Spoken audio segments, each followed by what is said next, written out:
น้ำลายพี่น้องน้ำลายพี่น้องจอดโอ้พี่น้องเขาเจ้าหาห้อยพี่น้องเขาเจ้าหาห้อยอยู่นี่ได้ป่ะโอ้เอาเบิ้งเขาเจ้าแม่เพิ่นหาห้อยพี่น้องโอ้ขอเบิ้งในห้อยหน่อยใช่โอ้โอ้ลายเนาะหาเบิดมือวันนี้นะเบิดมือเลยโอ้หอยจับกี่นี่พี่น้องโอ้นั่นหาขายบ่บ่ได้หากินเองเนาะพี่น้องได้ป่ะปลาฮะง่ายป่ะอยู่ใช่ไล่จะนี่เลยโอ้พี่น้องเพิ่นเบิ่งเพิ่นหาปลาพี่น้องอันนี้มันเพิ่นหาปลานี่แบบหาแบบวิธีดั้งเดิมเนาะแบบบูฮานตะกี้นะพี่น้องโอ้เพิ่นได้ปลาพี่น้องไม่ได้ปลาโอ้ปลาของเพิ่น3 ตัวหาได้เศร้าด้วยหาเมื่อกี้เดี๋ยว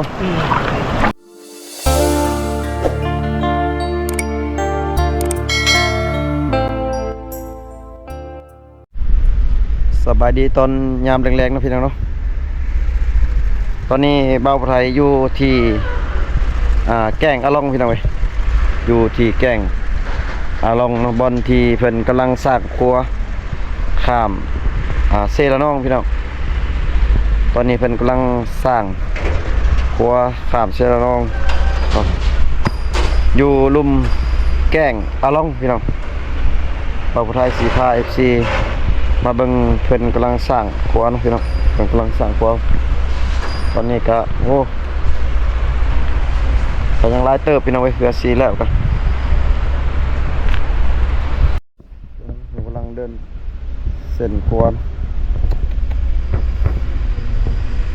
เด็กเลี้ยงพี่น้องครัวขามเสร็จแล้วน้อง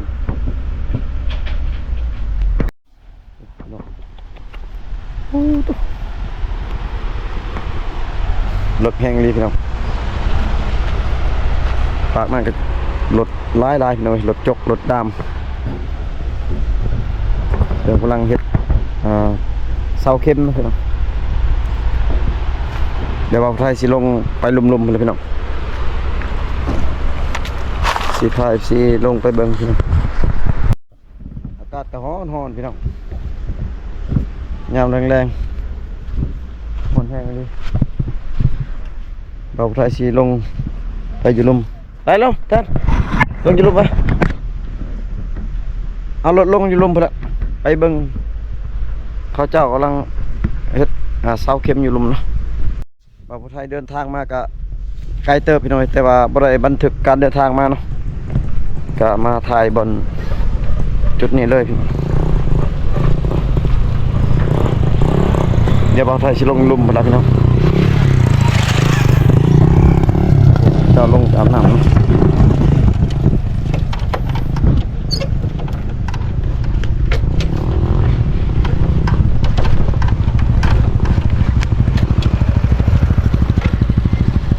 มันรถกระเจ้ารถชาวบ้านกระเจ้าลงไปอาบน้ำพี่น้องเดี๋ยวเราพาสิลงลุม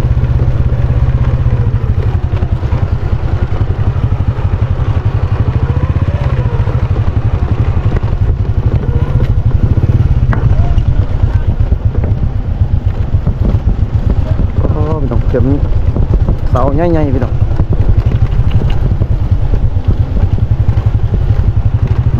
เอาลงลุมเลยได้รถจกรถดามไม่ต้องขอลงลุมรถ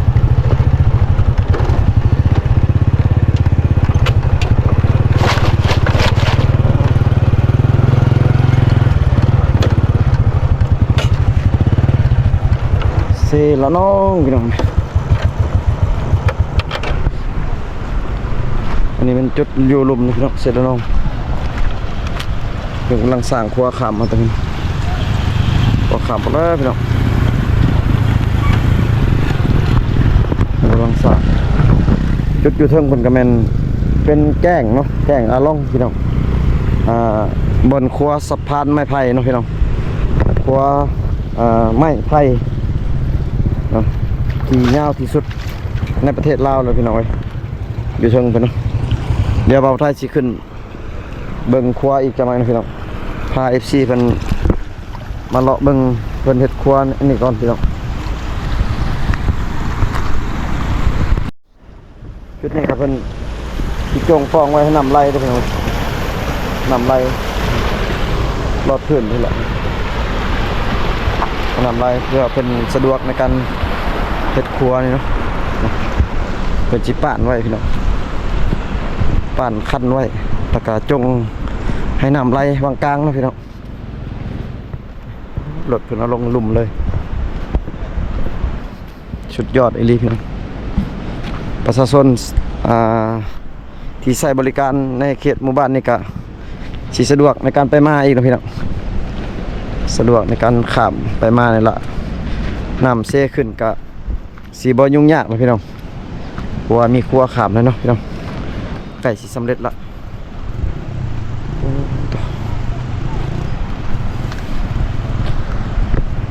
ยาวเลยพี่น้องครัวนี่จะเป็นเขาเจ้ากำลังเฮ็ดอยู่พี่น้อง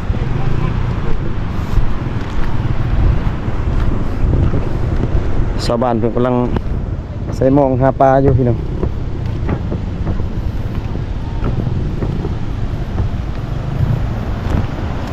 แต่ว่าชาวบ้านเพิ่นกำลังยังใช้บริการเส้นทางนี้พี่น้องเพื่อข้ามไปอีกหมู่บ้านพุ่นเนาะพี่น้องหมู่บ้านอยู่ภาคเซ่พุ่นเนาะพี่น้องเพิ่นก็มาใส่สัญจรสัวข้าวก่อนพี่น้องเพื่อสิสำเร็จครัวตัวนี้ก็เพิ่นก็สิได้เที่ยวครัวที่สบายเลยพี่น้องโอ้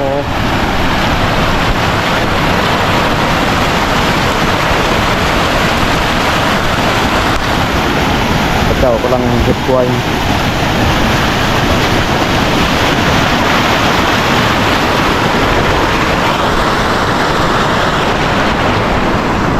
น้ำไปชี้ขึ้นเลย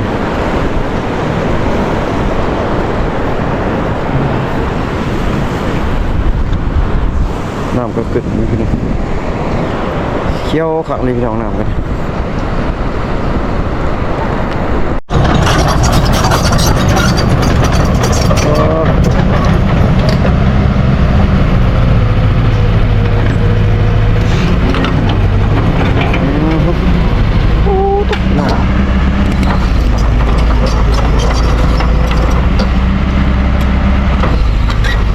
นี่แถมมันมีเห็นเลย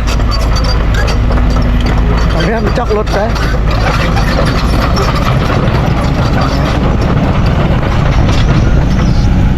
โอ้เบ็ดนั่นเลย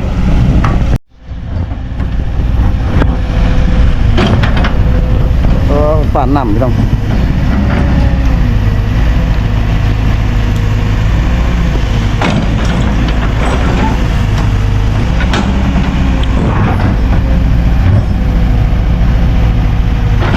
น้ำไหล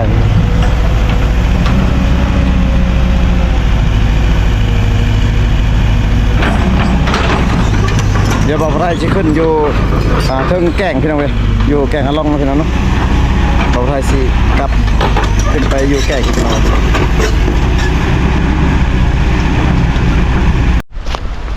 ตอนนี้บ่าวไทยก็มาฮอดแก่งอล่องนะพี่น้องแต่ว่าบ่าวไทยมาคำเนาะก็คนโบราณไปได้นะพี่น้องเจ้าก็เมื่อไม่ได้พี่น้องดูแก่งอล่องพี่น้องคนก็เมื่อไปแล้วคนโบราณพี่น้อง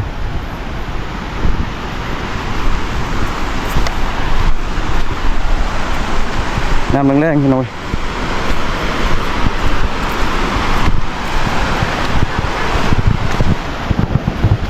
เราได้สิข้ามไปพุ่ง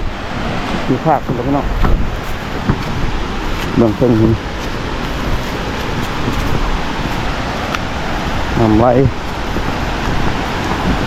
อากาศร้อนแห้งพี่น้องแต่ว่าเหมาะแก่กับการมาอยู่อาบน้ำเล่นเนาะมันเย็นพี่น้อง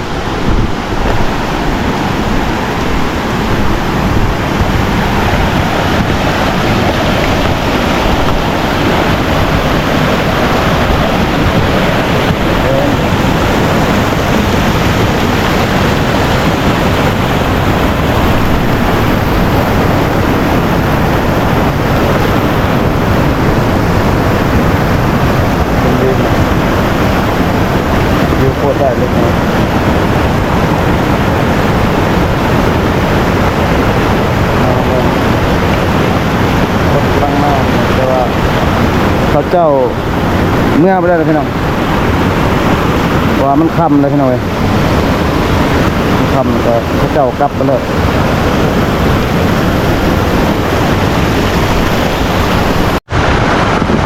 นี่มันเบาไทยกำลังสิข้ามไปเพื่อแล้วพี่น้องทางนั้นเนาะ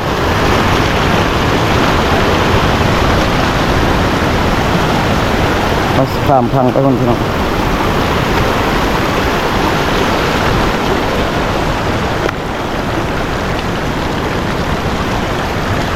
อันนี้ก็เป็นบนหาดบนไร่น้ำบนกระเจ้าลิ้นเนาะ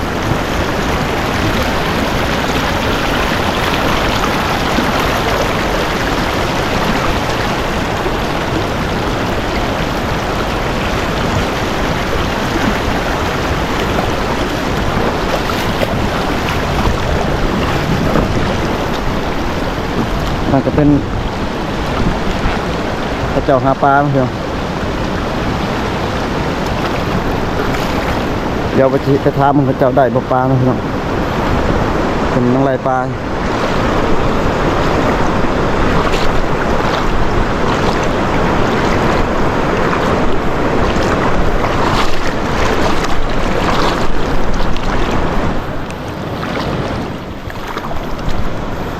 เฮ้ยยังไงได้ปลาบ่ได้บ่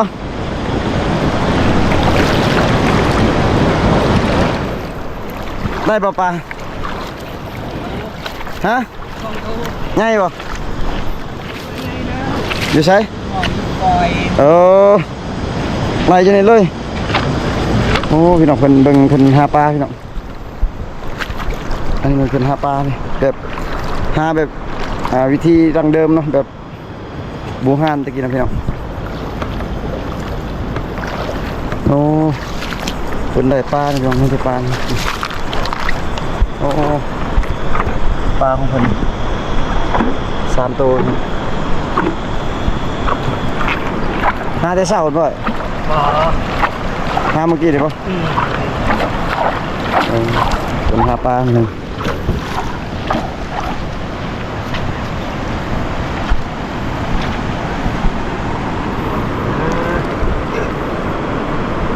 โอ้มันเต้นอยู่ปลาผม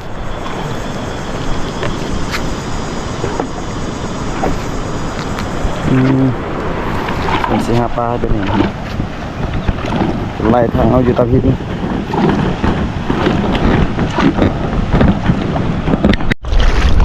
โอ้ไอ้เป็นกูโอ้ถึกเลยพี่น้องเว้ย3-4 โตผมเบิ่งเราได้ปลา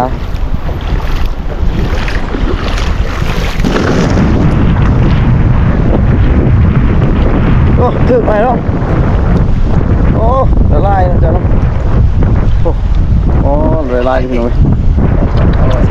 3-4 โตกลุ่มกินแล้วอยู่เฮือนเนาะโอ้เบิ่งโอ้พี่น้องโอ้เดือดถึกเลยพี่น้องโอ้3-4 โตแม่นพี่น้องเด็กมันได้ลายอยู่พี่น้องทางคนกระเจ้าสิงมหอยเขาเจ้างมหอยไปอยู่เทิงบ่โอ้เรื่องกระเจ้างมหอยพี่น้องกระเจ้างมหอยอยู่เทิงๆเนาะโอ้พี่น้องเขาเจ้าหาหอยพี่น้องเขาเจ้าหาหอยอยู่นี่ได้บ่โอ้มาเบิ่งเขาเจ้าแม่เพิ่นหาหอยพี่น้องโอ้ขอเบิ่งในหอยหน่อยใส่โอ้ลายเนาะหาเบิดมือวันนี้นะเบิดมือเลยโอ้หอยจับกี่นี่พี่น้องโอ้นั่นหาขายบ่บ่ได้หากินเองเนาะพี่น้องนี่กันเขาเจ้าหาหอยพี่น้องเจ้างมหอยสิเมื่อแล้วบ่นี่นะ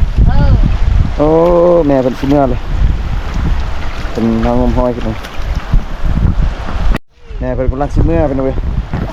เป็นก็ได้ห้อยลายอยู่พี่น้องเจ้าเป็นวิธีชาวบ้านเป็นหาห้อยพี่น้องต้องได้หางมเอาเป็นอย่างไรพี่น้องงมตำหรือพินตำยังอยู่เทิงกระเมนสิเป็นครัวขามเส้นน้องอีกพี่น้องครัว ไม้ไผ่เนาะถ้ามันบ่ค่ำก่อนบ่าวไทยสิขึ้นไปเบิ่งครัวอีกพี่น้องเนาะสิพา FC ไปเบิ่งครัวไม้ไผ่ที่ยาวที่สุดในประเทศลาวนี่แหละพี่น้องเนาะ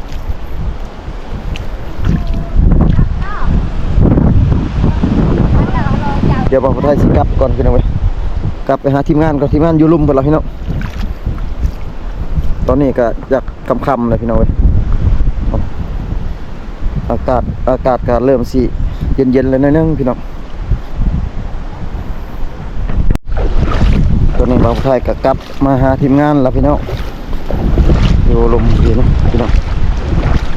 ทีมงานนั่งถ่ายอยู่ลุ่มทีเดียวเพื่อนตอนนี้เด็กน้อยเขาลิ่นน้ำอยู่ลุ่มนะพี่น้องลิ่นอยู่ตาดที่เจ้าอาบน้ำนี่ต้นตาดพี่น้องแต่ว่าบ่าวไทยยังไม่ได้ลงพี่น้อง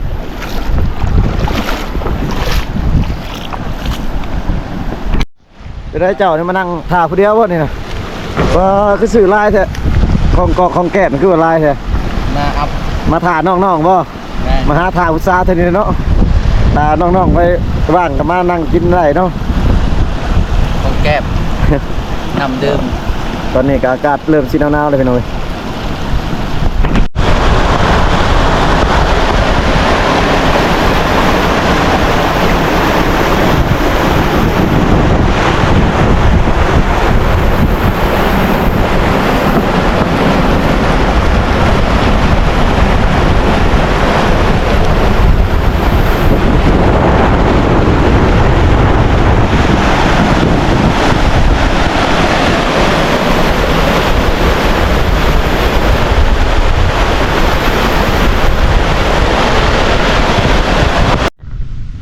ตอนนี้เดินทางมาฮอดบ้านอาล่องเลยพี่น้องเว้ยไปทางนี้ก็เป็นบ้านอาล่องเนาะไปทางนี้เป็นแกงลีนพี่น้องแต่ว่าตอนนี้สีลงไปอยู่ขวาแกงอาล่องนะพี่น้องตอนนี้ก็มาฮอดหมู่บ้านอาล่องเลยพี่น้องอันนี้เป็นค่าธรรมเนียมผ่านครัวของบ้านนี่นะพี่น้องค่าธรรมเนียมของบ้านนะพี่น้องรถจักรรถไงรถแกนักมีราคาติดไว้ที่ตรงนี้นะพี่น้องเดี๋ยวบ่าวไทยสิลงอยู่เพราะว่าเอาลองเนาะ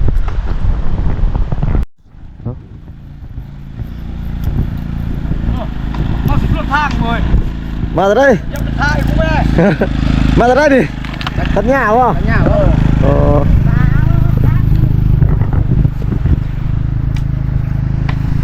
เดี๋ยวบ่าวไทยสิลงอยู่ลุมพี่น้องไปเบิ่งครัวเนาะบรรยากาศยามแรงๆพี่น้องเพราะว่าบ่าวไทยมาค่ำเลยพี่น้องเนาะใครมาขับแล้วมาอยู่แก่งกะอยู่ลุมกะบ่มีคนลายเนาะเพราะว่าบ่าวไทยมาค่ำนะบ่าวไทยมา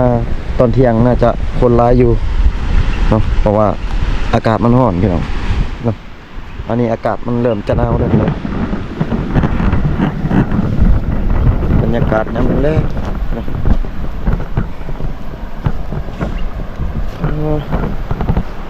ภาพได้เลยเนาะโคตรได้เลย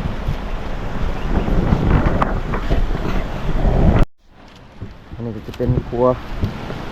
ขาบเซลาโน่พี่น้องครัวไม้ไผ่ครัวไม่ไล่นะบ่แม่นไม้ไผ่พี่น้องไม่ไล่เป็นกระตับเนาะหมู่บ้านเพิ่นจะเฮ็ดนำกันเบิดบ้านเลยพี่น้องเว้ยเนาะเฮ็ดนำกันเบิดหมู่บ้านนั่นแหละพี่น้องภายในมือเดียวเนาะสำเร็จพี่น้องเพิ่นเฮ็ดยาวแห้งนี่พี่น้องครับบรรยากาศยามแรงๆก็ได้เลยพี่น้องสวยสดงดงามไปเลยพี่น้องหาไซบ่ได้แล้วพี่น้องเว้ยงามปานนี่บ่มีแล้วพี่น้องธรรมศาสตร์ล้วนๆโอ้เดี๋ยวบ่าวไทยสิย่างไปฮอดเครื่องๆพี่น้องเนาะบ่าวไทยสิบ่ย่างฮอดพังดอกพี่น้องเพราะว่ามันไกลนะพี่น้องงามหลายพี่น้อง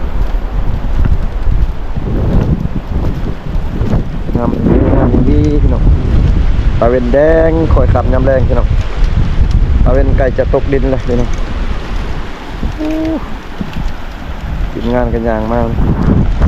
อยู่น้ำอยู่ในมั้งสวยสดงดงาม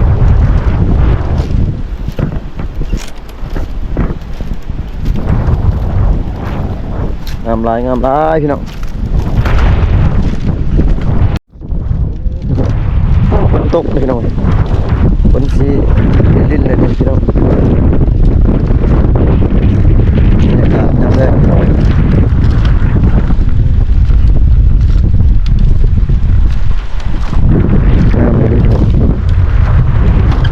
สดงดงามแบบธรรมชาติสร้างขึ้นมาสมกับว่าธรรมชาตินะพี่น้องงามหลายงามหลาย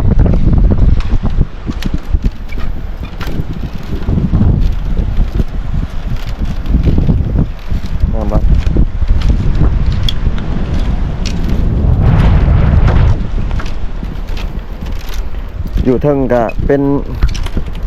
แบบอ่างเก็บน้ำเลยนะพี่น้องเอ้ยน้ำเก็บน้ำไปสมมันนะว่ามันเป็นคันอยู่นี่นะแถวอันเป็นเห็ดควร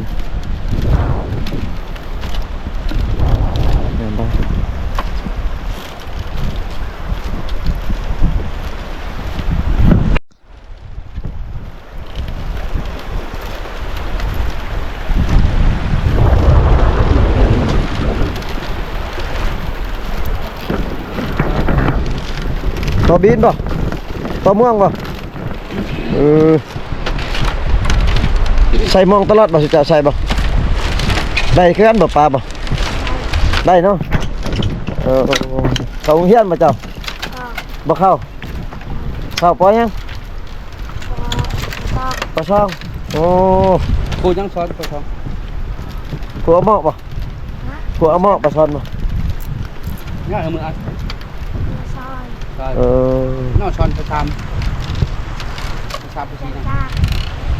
ในการเดี๋ยว ใช่เนี่ยก่อนใช่เป็นยังไง ครับบรรยากาศงามหลายพี่น้องเอ้ย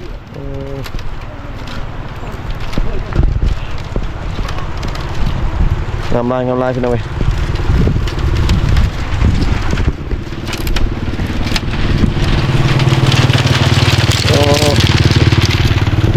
ยังไงกันอยู่ในคำงามหลาย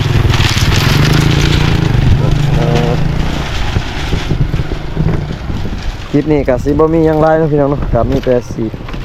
พา FC มาเบิ่งธรรมศาสตร์เนาะวิวงามๆของหมู่บ้านอลองพี่น้องงามหลายพี่น้องงามหลายบอกไทยยางไปยังบ่ฮอดเครื่องใช่ไหมน้องบ่เครื่องซ้ำเดี๋ยวบอกไทยกับสิกลับก่อนพี่น้องเว้ยเนาะเพราะว่าตอนนี้ก็ค่ำเติบไปพี่น้องเว้ยบอกไทยก็สิได้พอกับเพื่อนกับซานก่อนพี่น้องเอ้ยบรรยากาศเก็บภาพก็รวมๆซ้ำนี่แหละพี่น้องมาให้ FC ได้เบิ่งนำกันนะ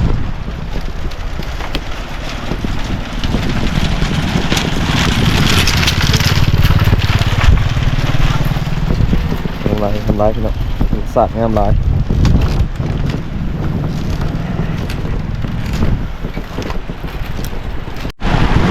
โอ้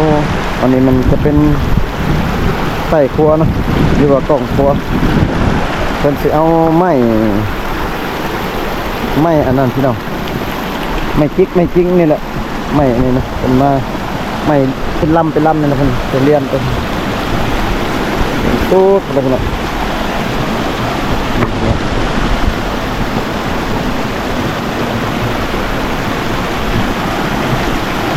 ไม่ได้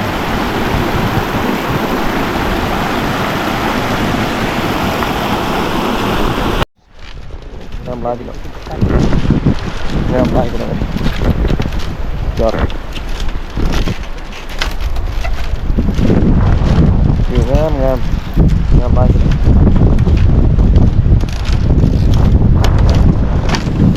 คลิปนี้ก็สิบ่มีหยังหลายพี่น้องเนาะตามนี้แต่ซ้ำนี่ล่ะพี่น้องเว้ย เดี๋ยวบ่าวผู้ไทยกสิขอจบคลิปเนาะพี่น้องเนาะฝาก FC เนาะพี่น้องเนาะ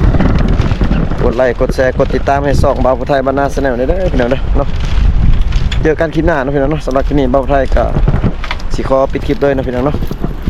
เจอกันคลิปหน้าพี่น้องบ๊ายบายพี่น้องบ๊ายบายเด้อลูกพี่